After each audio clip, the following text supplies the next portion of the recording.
I love you, Grandma, come again. As I remembered these words from my granddaughter, I decided to call my son and his wife's house. However, when John answered the phone, I could hear Emily yelling in the background, sounding very upset. Enough already. Tell her not to come. I don't care about your mom. Just tell her to give us money instead of coming, money. As a mother-in-law, it's not unusual to feel avoided, but this aggression was certainly not normal. I was terribly confused. The mysteries only deepen, leaving me wondering what exactly is going on. Save Dad before me. When rescued, Anna's voice was hoarse, her body still trembling. Yet, she desperately cared for John. It amazed me how such a small body could hold so much courage and love. Calm down, me. I must save Anna and John. I must respond to this call, I told myself as I stood up, encouraged. I'll save them, whatever it takes. After all, the fate of these two dear people is entrusted to me. I am Catherine Smith, aged 64. Currently, I live alone in an apartment. I'm a former single mom. I worked until I was 60 and raised John on my own. Eventually, as he grew up and moved out for school, he became independent. Now, I work part-time 3 days a week, living a comfortable life. The happy news came about 7 years ago. John said he was getting married, and the bride was a beautiful woman, 9 years his junior. John was 30 at the time. Being 9 years younger, the young lady was 21. Her name is Emily. They met through a mutual friend and hit it off immediately. We grew up just with my mom and sister after our parents split up early, so I really understand how John values his mother. Emily said with a radiant smile. Of course, I was all for their marriage and wholeheartedly blessed their union. Actually, Emily is already pregnant. Being surprised by the shy smiles of the young couple is now a cherished memory. Soon, my adorable granddaughter Anna was born. Their house is a 20-minute drive from mine. When Anna was younger, I often looked after her, and those were days filled with even more joy. I never imagined that such a shocking event would follow. My happy life came to an abrupt end. As soon as Anna started elementary school, all contact ceased. They must be busy. Maybe Emily started a job. I thought, trying to console myself. They say no news is good news, and if they didn't need me, I would be happy for them. Emily's parents lived farther away than I did, so I thought they might rely on me again if needed. Indeed, until last year, I was often called over to babysit Anna. I love you, Grandma, come again. I remember Anna always saying that and waving until she couldn't see me anymore. My desire to see her again grew. However, even as a grandmother, I shouldn't meet her without her parents' permission. Besides, if they didn't need help, I should be able to see her during summer or winter breaks. I decided to wait patiently for them to contact me. But when summer actually came, my expectations were dashed. Weeks passed without a visit or even a phone call. Maybe I should just go visit? I thought to myself, and decided to call John in the evening. I intended to check their availability first, since dropping by unannounced would be rude. I plan to visit during a holiday when it's convenient for them. To avoid being a nuisance, I should probably leave after an hour or two. As I listened to the phone ring, I wondered what I should bring as a gift. But the response from John on the phone was unexpected. Emily says it would be troublesome. She's tired and doesn't want to meet. Sorry, but could you please hold off this year? I was stunned at first, but slowly I began to understand. Meeting me was a burden for Emily. It's easy to forget, but to her, I'm her mother-in-law. I had thought we were getting along like friends, but maybe Emily had been feeling pressured all along. If she's tired, I could help out with the chores, but maybe my coming over would be more of a nuisance. I ventured cautiously. John moved the phone away from his mouth to say something. Thinking he was probably talking to Emily, I held my breath and waited. Then, in a tone I had never heard before, Emily's annoyed voice faintly reached me. Enough already.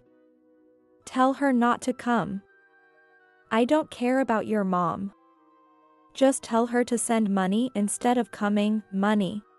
Although the voice was distant and not entirely clear, that seemed to be the gist.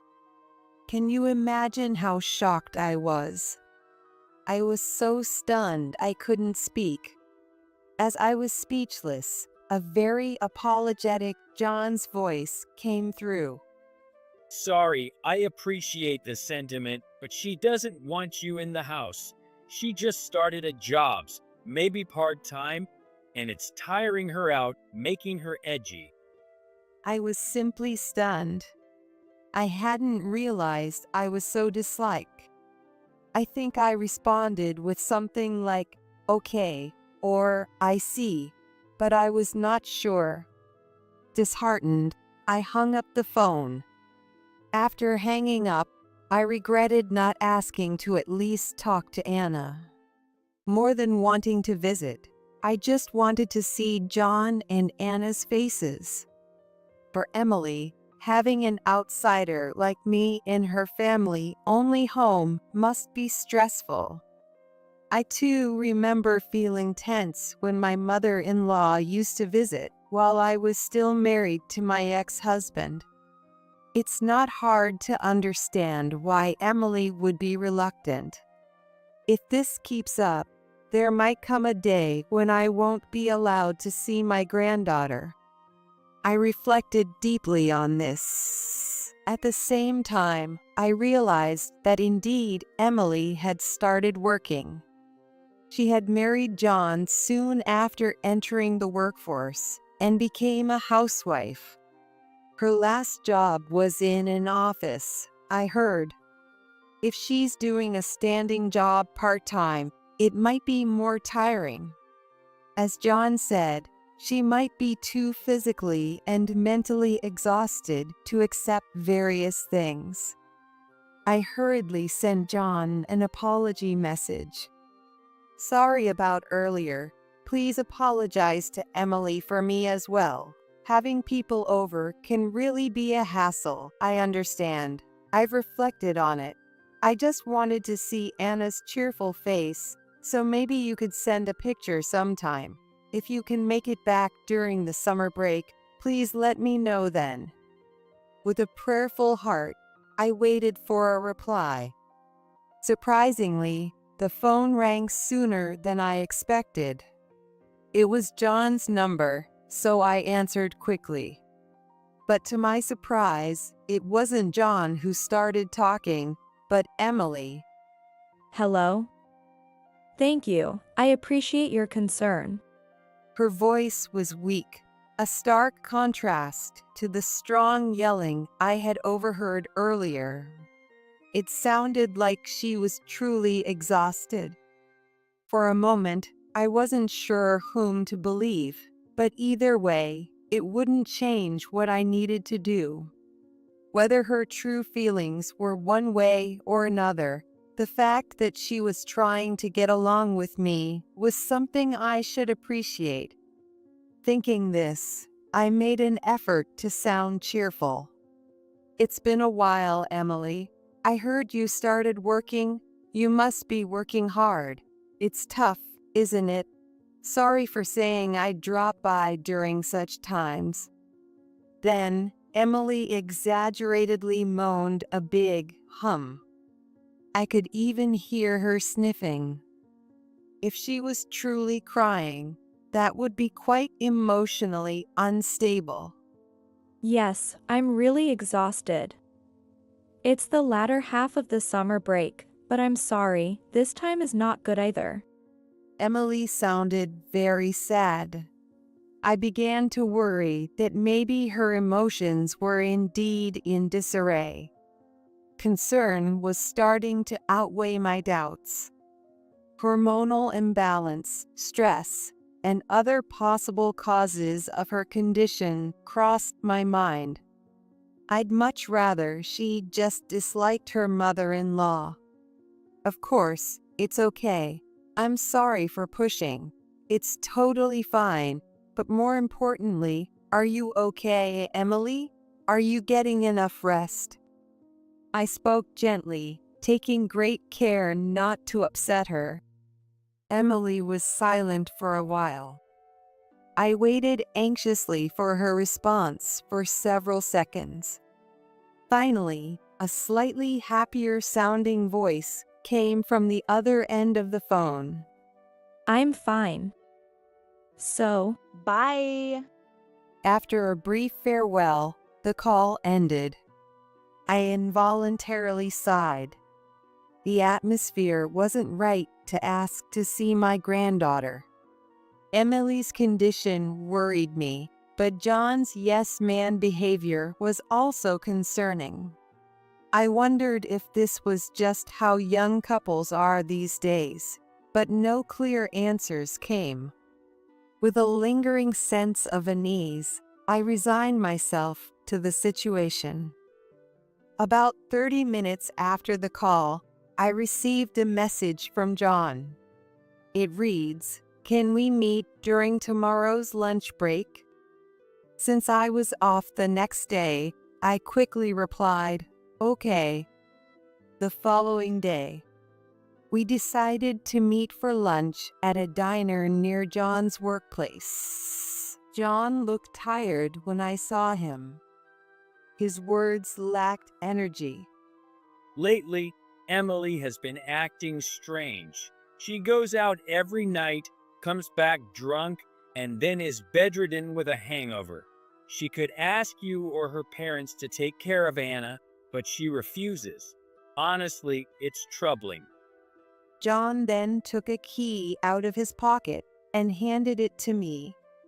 It seemed to be the spare key to their house.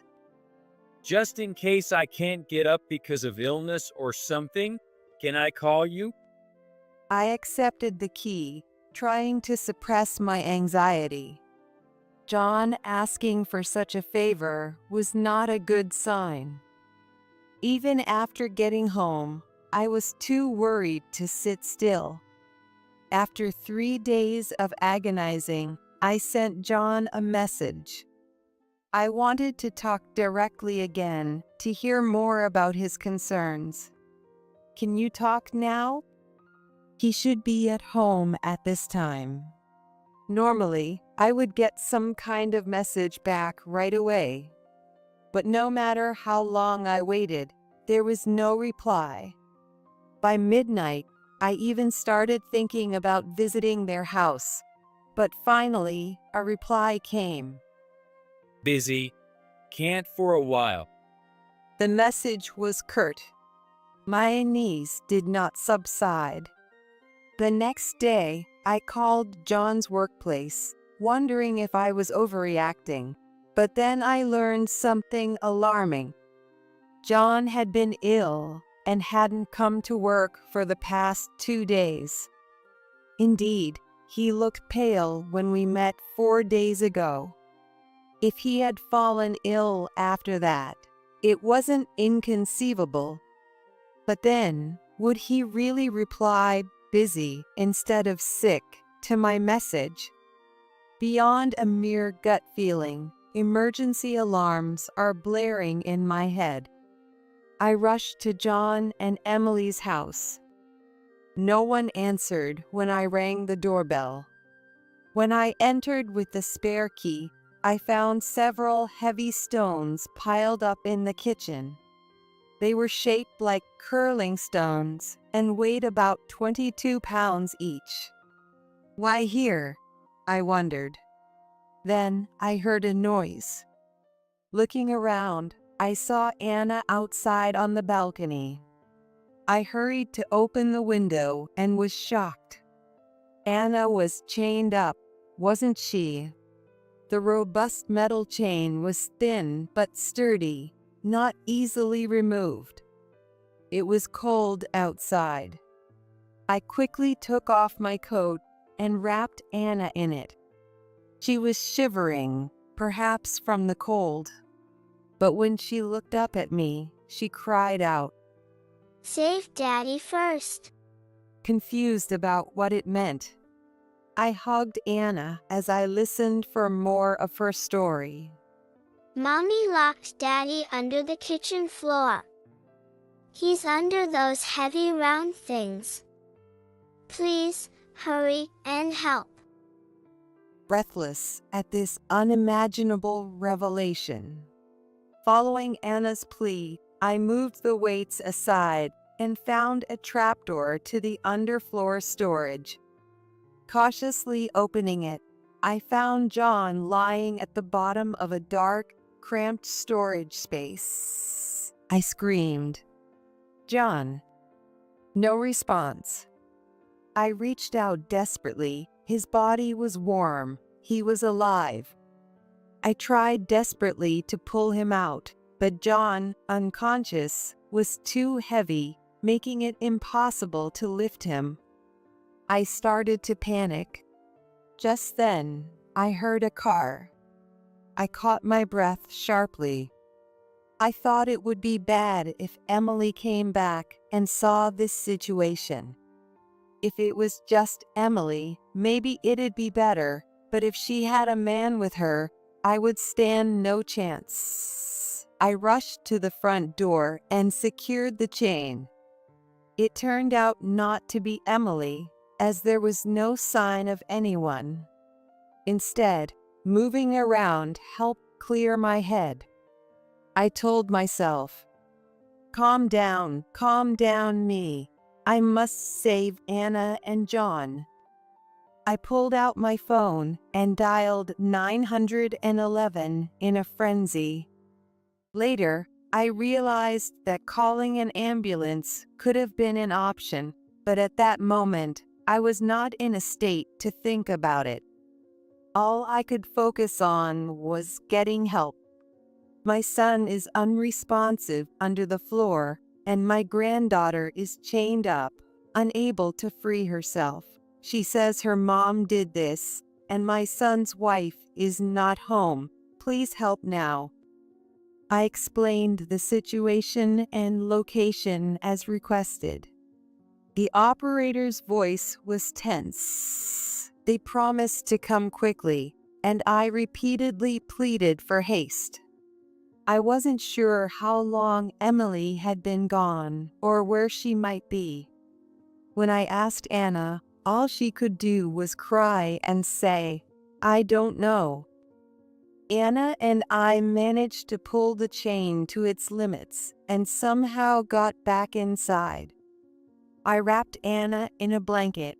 I tore off the bed and held her tight. "It's okay. Your grandma will definitely save you. I will protect you." I returned to my unconscious son. His lips were dry, which concerned me, but there was no way to give him a drink right now. He was breathing. I couldn't understand why he wouldn't open his eyes. I was desperately praying for the police or paramedics to arrive quickly when suddenly I heard rattling at the front door. Startled, I jumped up. Though I hadn't noticed any car sound, Emily had returned. It seems I hadn't heard her because I was absorbed in my actions. Trembling, I returned to Anna and hugged her tightly. Anna was crying more than I was, clearly terrified. She seemed to be struggling to keep quiet, a sure sign of her fear. What the hell is this? Emily shouted as she tried several times to force the door open with great force. It sounded as if she were kicking the door. Perhaps she saw my shoes through the small gap the chain allowed and yelled even louder. Are you kidding me, old woman? Did you have a key? I'll smash you too. Emily banged on the door repeatedly. The chain looked like it might break, and pale-faced, I was prepared to fight. I quietly moved away from Anna, heading to the kitchen. Looking for something to use as a weapon, I found a frying pan. Thinking I had to protect Anna at all costs, I approached the front door, ready to defend us. Just then, I heard the sound of a police car approaching from a distance. The sound grew closer and closer. They must have been coming because of my call. Emily stopped rattling the door and stood still. I raised my voice. "Here, we're here, the ones who called. Help us." Then, Emily let go of the doorknob and hurried away. As I was slumping down, the doorbell rang. I screamed softly, but then I heard a male voice from outside. Excuse me, are you okay? We're from the Central Police Station. Did you call us? Crying, I stumbled to the door, unlocked the chain, and let them in. The police quickly assessed the situation and called for paramedics. While waiting for the ambulance, they briefly questioned me about what had happened. Soon, Anna and John were safely extracted and taken for emergency medical care. I accompanied them to the hospital. Even at the hospital, I couldn't immediately relax. Fortunately, Anna's life was not in danger. She had visibly lost weight and appeared severely malnourished. The tests showed she was slightly dehydrated, but otherwise okay. The memory of her shivering from the cold was still vivid in my mind, and I was deeply relieved she didn't have a fever. It seemed she could recover with proper nutrition. The problem was John. Upon arrival at the hospital, he remained unconscious. No response to tapping or shaking. I continued calling his name until a nurse pulled me away. "John, John, please, wake up." Daddy, Anna was sobbing too. I held Anna tightly, continuing to pray for John's safety. While waiting for treatment, I gradually heard more from Anna. Mom locked up Dad, and when I told her to stop, she got really mad and sent me outside. If I yelled outside, I'd get in even more trouble, so I tried really hard not to cry. Anna clung to me and shared in a tiny voice, imagining what it must have been like to see her father in such a situation, how terrified she must have been. Yet the courage she showed by speaking up made me feel both happy and strong. It was cold, wasn't it? Scary, wasn't it? Was it then, with that chain? I remembered the chain that had been used to tie Anna. The cold chain against her bare skin. It was truly pitiful. But why was there a chain there at all? Yes, but even when Dad wasn't around, I was sometimes chained up before. Mom would say I'm in the way, to stop running around, and she'd chain me up. It's been like that since I was much smaller. I shuddered. If that was the case, Anna might have been chained up even when I used to come over to take care of things, without my knowing. I almost blurted out asking why she had never mentioned it before, but swallowed my words. It was too cruel to blame such a small child. It wasn't easy for her to seek help for something her mother did to her inside the home, especially if it started before she was even 7 years old. She might not have clearly understood how abnormal it was. An adult should have noticed. I should have noticed. With intense regret and renewed anger towards Emily, I felt. What concerned me was how much John knew about it. I decided to ask Anna, "Did Dad know about the chain?" Anna shook her head. No words came out. I held Anna close, patiently waiting. Eventually, Anna, with tears filling her eyes, answered. Mom said if I told Dad or Grandma, she would get very angry, so I kept it a secret all this time. When Grandma is around, Mom doesn't do anything mean to me. Mom is the kindest when Grandma is there, so I liked Mom then. Despite all that had happened, Anna had not given up on her mother, Emily. This time, I couldn't hold back and started sobbing loudly. Anna cried along with me. The time it took for John's treatment to finish felt incredibly long. It probably felt longer than it actually was.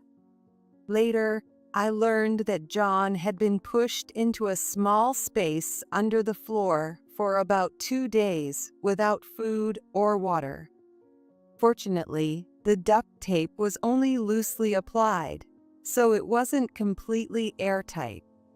That meant he had no trouble breathing. Finally, the awaited news arrived. After receiving hydration and other treatments, John finally woke up. I was immensely relieved, and together with Anna, we rushed to John's side. John smiled at seeing Anna, and we rejoiced together over being safe. The next day, John's account made Emily's actions clear. Emily had told John to clean under the floor, and once he was down there, she closed the lid. John tried to get out but couldn't open the lid. Mom put a heavy round stone on it and stood on it. Anna, now recovered, also testified. The police listened solemnly to both of their stories. Emily's behavior changed significantly after Anna started elementary school. But now that I think about it, there might have been signs before that. John muttered sadly. His gaze towards the ceiling was vague and anxious. After the police left, we were able to talk more in detail. There were a few times when Emily went out with friends and came back late. The next day, Anna was unusually quiet. I thought she was just being considerate because her mom looked hungover, but maybe Emily was harsh to her when I wasn't watching back then too. John sighed. Being much younger than himself, he thought it was just young people's behavior to go out with friends and drink too much. He mentioned that there were no suspicious activities, only meetings with female friends, and he had been shown photos taken together as proof. I thought it was okay since she was supposed to be taking care of house chores and Anna during the day. It would be a break for her. If only I had paid more attention to Anna's condition. Saying that, John sadly cast down his eyes. Despite being in danger himself, all he could think about was caring for Anna. He had become such a gentle father, which made me feel a bit proud. That for Emily, that kindness might have been seen as a reason to think she could get away with more selfishness. Thanks to Anna and John getting better, Emily's malice has become even more apparent. I did my best to comfort them, and when they were discharged, I told them to come to my house for a while. I thought there was no need for them to return to a place that had been searched by the police and where they had unpleasant memories. They nodded and thanked me. The police, of course, began searching for Emily on suspicion of arrest and confinement. They started by checking around the house, but she was not found immediately. While I kept an eye on John and Anna, the police asked me about the situation. First, please tell us about the situation when you found your granddaughter and son. Also, do you have any idea where your daughter-in-law might have gone? I tried to calm myself with a deep breath. John, still looking exhausted, and Anna, still showing signs of emotional hurt. Filled with an inability to forgive Emily, I needed to remain calm. Emily, where might she go?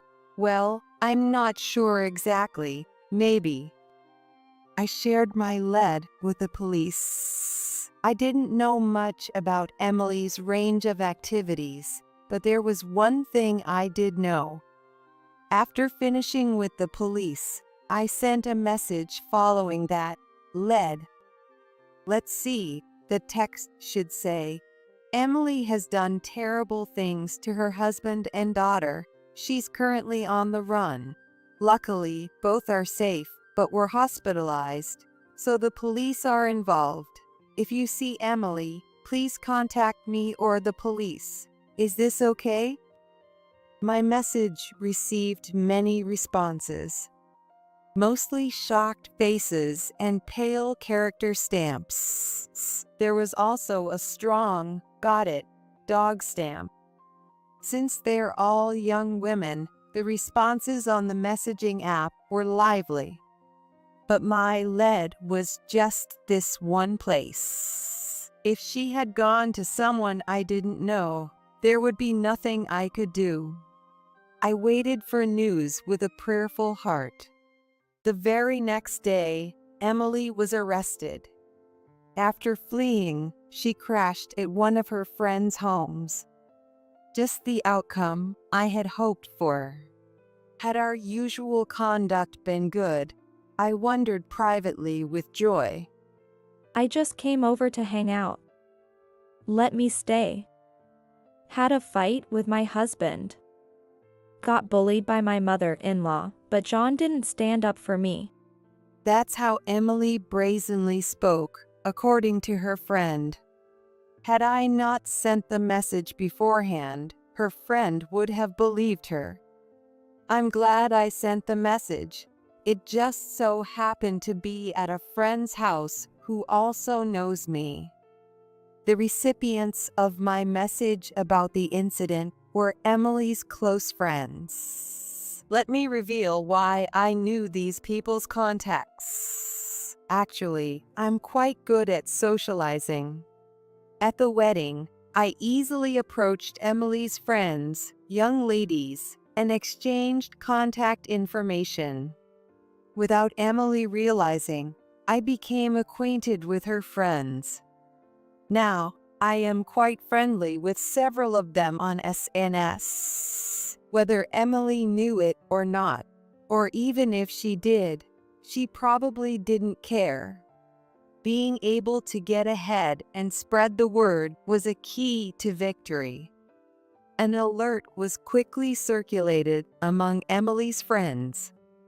My story was believed quickly, perhaps because there was a slight belief among them that Emily could do something like this. Neither John nor I had noticed, but it seems Emily originally had a terribly selfish and scary side. Emily was arrested while cursing foully and complaining incessantly. Although I was glad about the swift arrest, it made me a bit disheartened to realize neither parent nor child had a good sense of people. Nevertheless, it was finally over. More than feeling joyful, I was relieved. Months later, during Emily's interrogation, an astonishing fact came to light. It turned out that Anna was not John's daughter. Furthermore, even the identity of the father was unknown. Before marrying John, Emily had led a reckless, flirtatious life. She would party late into the night, enjoying one-night stands. By the time she realized she was pregnant, she had been involved with more men than one could count on one hand. In short, she had multiple partners other than John. The reason she chose John was that he was the highest earner among the men she was seeing. When I told him I was pregnant with his child, he was so blindly happy that I thought he was easy to manipulate. I married him thinking I could do as I pleased. The level of John's disappointment upon hearing this was profound. Naturally, I was furious. How terrible, unforgivable. I felt anger towards Emily, but also frustration with myself for having been so happy about their marriage without knowing the truth. My concern now was for Anna. How could we possibly tell a 7-year-old girl that John wasn't her father? After discovering the truth, John and I agonized over how to break the news to Anna. Can such a small child handle this truth? I couldn't bring myself to simply tell the truth. Since it was certain that Anna would be deeply hurt, I wanted to handle the matter with great care. However, John was in torment. If he wasn't her real father, then she had another father out there. It seems he can't help but wonder if it's okay to keep silent about it. She might want to know the truth someday. After days of discussion, we decided not to tell her for the time being. There had to be a right way to do it, and it wasn't something to be rushed. Moreover, the motive behind Emily's horrific actions was revealed. She had become obsessed with a nightclub, pouring money into it. When a favored staff member urged her to spend more, Emily eventually tapped into John's bank account. Fearing discovery, she took preemptive action to silence him by locking him in an underfloor storage space. Sobbing uncontrollably, Emily confessed, I wanted to contribute more to the club. I thought it would be convenient if my husband disappeared, even better if it meant I could collect the insurance money and visit the club more often. Hearing that she still desired to meet the nightclub staff, I was speechless. It was a marriage initially motivated by money. It's clear that there was no love involved. But is it solely Emily's fault that her sense of ethics shattered to this extent? Or does some of the blame lie with the club staff she encountered? I can't say for sure. There were others beside myself who were appalled by what Emily said. These were Emily's own mother and sister. Initially, Emily's family had intended to welcome her back after she atoned. but upon hearing her testimony, they declared a complete severance of ties. Eventually, Emily, having been definitively sentenced, was sent to prison. Now completely estranged from her family, there was no one left to send her care packages behind bars. She faced a profoundly lonely life ahead. Now, knowing Anna wasn't biologically related raised new concerns for me. I fear that John might grow to dislike Anna because she isn't his real daughter. The shock hit me hard too. It's incredibly sad to realize she isn't my biological granddaughter. Yet, memories of delightful times with sweet Anna keep flashing through my mind. I anxiously awaited John's response. For 7 years, I've raised Anna without a doubt. More than fearing I might never wake up while I was trapped, I feared not being able to protect Anna. I intend to continue raising her as my precious daughter. John declared in a calm but resolute voice. I felt a wave of relief. 10 years have passed since that incident. Afterward, John, Anna, and I began living together. That means we've been living as a trio for 10 years. Looking back, it seems like it all went by in a flash, feeling more like just 2 or 3 years rather than a decade. While John and I haven't changed much as adults, it's Anna's growth that truly marks the passage of time. Both were deeply scarred physically and emotionally because of Emily's actions. However, they gradually recovered, fueled by the loving meals I prepared. John has since expressed no interest in remarrying. A perfectly understandable sentiment. Instead, he poured his efforts into his work, which led to a promotion. Thankfully, this has allowed all of us living together to enjoy a more prosperous life. Apart from his luck with women, John has really turned out to be a fine son. Now, Anna is a beautiful 17-year-old high school student. Recently, she brought home her first boyfriend. It's still very much a childlike relationship, but watching them study together is endearing. To think she chose such a scrawny boy with glasses. John grumbled, but I really felt like holding up a mirror to him. Because that earnest, slightly timid boy is a spitting image of John when he was younger.